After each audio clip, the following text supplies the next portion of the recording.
Hello friends, Gautam Kumar official smart tech में आपका स्वागत है। आज की इस वीडियो में जानने वाले हैं general awareness and POCSO act का महत्वपूर्ण प्रैक्टिस सेट, जिसका प्रैक्टिस सेट 10 करने वाले हैं, जो आपके एग्जाम के लिए बहुत ही महत्वपूर्ण रहने वाला है। तो वीडियो के इन तक बने रहिए और चैनल पर नए हैं तो चैनल को सब्सक्राइब कर लीजिए। चलिए प्रश्न देखते हैं। प्रश्न क्या है? सुंदरम चंदर निम्नलिखित में से किस वाद्य यंत्र के मुख्य वादक रहे हैं? तो वीणा के रहे। राइट आंसर हो जाएगा हम लोग का सी। और इसी तरह आप लोग बांसुरी वादक का याद कर लीजिए। बांसुरी वादक प्रसिद्ध कौन है? तो हरिप्रसाद चौरसिया। हरिप्रसाद हरिप्रसाद चौरसिया है। और कौन है? तब पन्नालाल घोष है। पन्नालाल लाल घोष है। तो आप इन दोनों का नाम रखिएगा, हरिप्रसाद चौरसिया और पन्नालाल घोष किससे संबंधित है? तब बांसुरी वादक है। संतूर वादक कौन है? तब शिव कुमार शर्मा। शिव कुमार शर्मा है। तो इनका भी आप लोग नाम याद रखिएगा। शिव कुमार शर्मा क्या है? संतूर वादक है। बांसुरी वादक हरिप्रसाद चौरसिया और पन्नालाल घोष है। मृदंगम के कौन है? तब भीकम सिंह और जगदीश सिंह है। तो आप लोग चारों का याद रखिएगा, किसी से भी प्रश्न आपको पूछा जा सकता है। ये दोनों प्रश्न पूछा हुआ प्रश्न है। चलिए नेक्स्ट देख लेते हैं प्रश्न। सिखों का प्रसिद्ध त्यौहार वैसाखी हर साल किस महीने में मनाया जाता है? तो अप्रैल के महीने में मनाया जाता है। राइट आंसर हो जाएगा हम लोग का डी। और ये कैसा त्यौहार है? तो फसल का त्यौहार है। फसल का त्यौहार है। चलिए नेक्स्ट देख लेते हैं प्रश्न। किस भौतिकी राशि के अंकीय मान को क्या कहते हैं? परिमाण कहते हैं। अंकीय मान को क्या कहेंगे? परिमाण कहेंगे। राइट आंसर क्या हो जाएगा हम लोग का? बी। चलिए नेक्स्ट देख लेते हैं प्रश्न।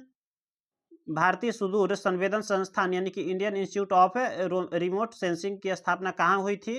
तो देहरादून में। राइट आंसर हो जाएगा हम लोग का बी। देहरादून कहाँ में है? तो उत्तराखंड में। ये भी प्रश्न देहरादून उत्तराखंड में। आप लोग का राज्य भी दे सकता है उत्तराखंड। चलिए नेक्स्ट देख लेते हैं प्रश्न। मंत्रिपरिषद की वास्तविक कार्यकारी शक्ति डॉट में निहित होती है। किसमें निहित होती है? तो प्रधानमंत्री में निहित होता है। राइट आंसर कौन सा हो जाएगा हम लोग का? सी। चलिए नेक्स्ट देख लेते हैं प्रश्न। 1840 में जातीय उन्मूलन के क्षेत्र में कार्य करने के लिए डॉट में परमहंस मंडली की स्थापना की गई थी। तब परमहंस मंडली की स्थापना कब की गई थी जातीय उन्मूलन के लिए? तो बॉम्बे में किया गया था। राइट आंसर कौन सा हो जाएगा हम लोग का? बी। और कौन किए थे? तो गोपाल हरि गोपाल हरि देशमुख किए थे। हरिदेश मुख्य किए थे। तो इनको भी आप लोग याद रखिएगा, कौन किए थे? तो गोपाल हरि देशमुख किए थे। कहाँ में किए थे? बॉम्बे में किए थे। 1840 में जातीय उन्मूलन से संबंधित था परमहंस मंडली। चलिए नेक्स्ट देख लेते प्रश्न।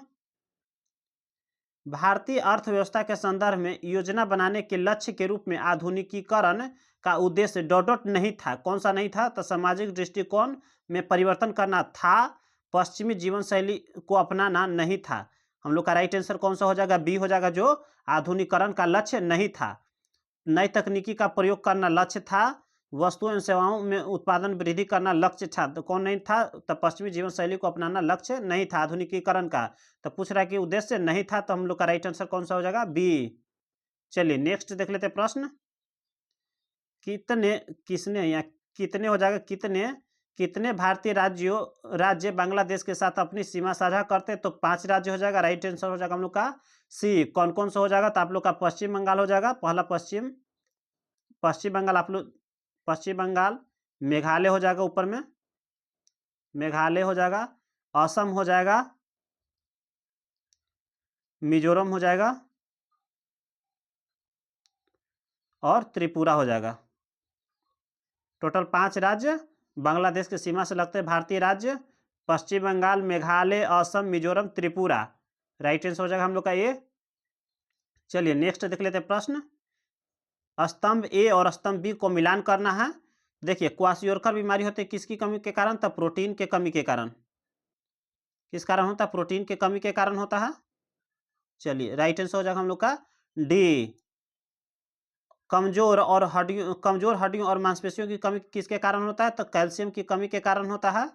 रक्त अल्पता किस कारण होता है? तो आयरन की कमी के कारण होता है। और घेंघा नामक रोग आयोडीन की कमी के कारण होता है। तो देखिए, पहला का क्या हो गया हम लोग का? पहला का आप लोग का कितना हो गया? पहला का आप लोग का हो गया, पहला का आप लोग का क्या हो गया? पहला का आप लोग का हो गया डी। दूसरा का आप लोग का क्या हो गया था? कमजोर मांसपेशी यानी कि सी। आप लोग तीसरा का क्या हो गया था? रक्ताल्पता का बी। और 4 नंबर के लिए क्या हो गया था? ए। तो देख लेते हैं ऑप्शन में डी सी बी ए। डी सी बी ए, यानी कि राइट आंसर कौन सा हो जाएगा हम लोग का? डी। चलिए नेक्स्ट देख लेते हैं प्रश्न। क्षोभ मंडल की औसत ऊंचाई कितनी होती है? तो 13 किलोमीटर, लगभग 13 किलोमीटर होता है। राइट आंसर क्या हो जाएगा हम लोग का? बी। चलिए नेक्स्ट देख लेते हैं, पॉक्सो का प्रश्न देख लेते हैं हम लोग। चलिए पॉक्सो एक्ट का महत्वपूर्ण प्रश्न देख लेते हैं, जिससे 10 प्रश्न आपके एग्जाम में पूछे जाएंगे, जो आपके एग्जाम के लिए बहुत ही महत्वपूर्ण रहने वाला है। चलिए, बालक अधिकार संरक्षण आयोग अधिनियम 2005 के तहत विशेष लोक अभियोजक की नियुक्ति की जाएगी, तो धारा 26 के तहत किया जाएगा। और कल ही के प्रैक्टिस सेट 9 में आप लोग देखे होंगे कि 25 आप लोग का धारा 25 पूछा था, तो किससे संबंधित था धारा 25? तो बालक न्यायालय से संबंधित था। किससे था? बालक न्यायालय से संबंधित था। किससे? बालक न्यायालय से संबंधित था। धारा 25 है। आप लोग का धारा 26 के बारे में हम कल बतलाए थे कि ये किससे संबंधित है? तो विशेष लोक अभियोजक की नियुक्ति से संबंधित है। कौन करता है? राज्य सरकार करता है। राज्य सरकार करता है। और किसे चुनता है? तो जो कम से कम 7 वर्ष तक विधि व्यवसाय में लगे हुए उन्हीं को इसके लिए विशेष लोक अभियोजक की नियुक्ति करता है राज्य सरकार, जो 7 वर्ष तक अधिवक्ता के रूप में कार्य किया हो, धारा 26 के अंतर्गत। चलिए नेक्स्ट प्रश्न देख लेते हैं। भारतीय दंड संहिता की किस धारा के अंतर्गत पुरुष और स्त्री शब्द को परिभाषित है? पुरुष और स्त्री शब्द को परिभाषित है किसमें? तो धारा 10 में। राइट आंसर कौन सा हो जाएगा हम लोग का? सी। चलिए नेक्स्ट देख लेते हैं प्रश्न। निम्नलिखित में से कौन सा अधिनियम सीधे तौर पर भारत में बच्चों की सुरक्षा से संबंधित है? तो लैंगिक हमला से बालकों का संरक्षण अधिनियम 2012 तो है बच्चों से। किशोर न्याय अधिनियम 2015, बाल विवाह निषेध अधिनियम 2006, ये सभी बालक के सीधे तौर पर भारत में बच्चों की सुरक्षा से संबंधित हैं। राइट आंसर हो जाएगा हम लोग का डी, उपयुक्त सभी सही है। चलिए नेक्स्ट देख लेते हैं प्रश्न। मध्याह्न भोजन योजना कब शुरू किया गया था? तो 15 अगस्त 15 अगस्त 15 अगस्त 1995 को 15 अगस्त 1995 को लागू किया गया था। और इसका नया नाम, मिड डे मील का नया नाम क्या कर दिया गया है? तब पीएम पोषण योजना कर दिया गया।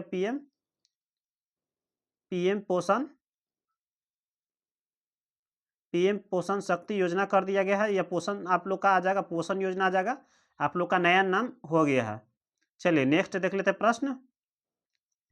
बालक कल्याण से संबंधित संस्था कौन सा है? तो यूनिसेफ है। राइट आंसर कौन सा हो जाएगा हम लोग का?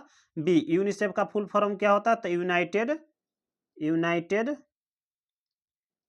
नेशंस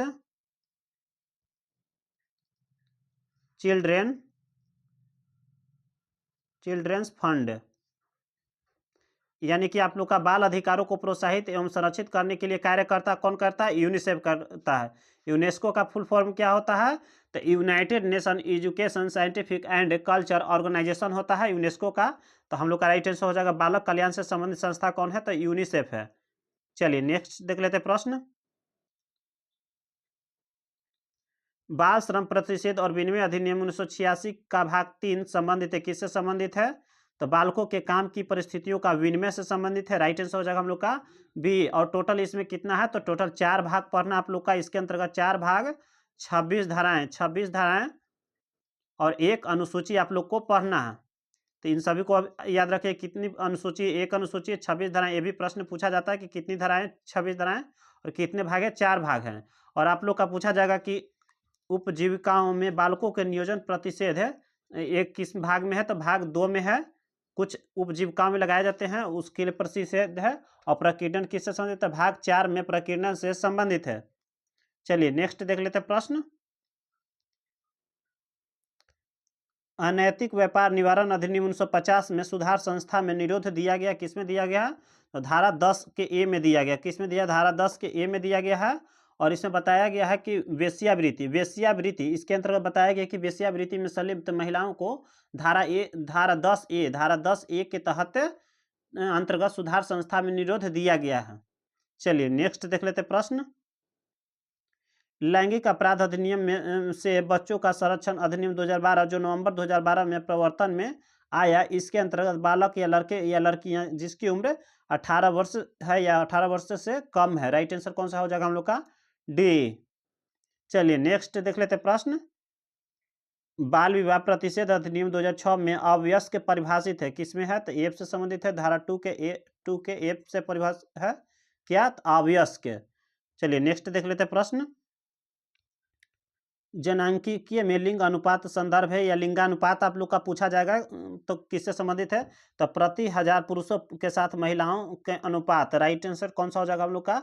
सी हो जाएगा। एक देश में महिलाओं की संख्या से है तो नहीं, एक देश में पुरुषों की संख्या से नहीं, प्रति 1000 महिलाओं के साथ पुरुषों की संख्या से नहीं, प्रति 1000 पुरुषों, प्रति 1000 है पुरुषों पर महिला की संख्या से संबंधित है। और यही लिंगानुपात पूछा जाए कि भारत में कितना है प्रति 1000 पुरुषों पर, तो 943 महिलाएं। कितनी महिलाएं? 943 महिलाएं 2011 के जनगणना के अनुसार है।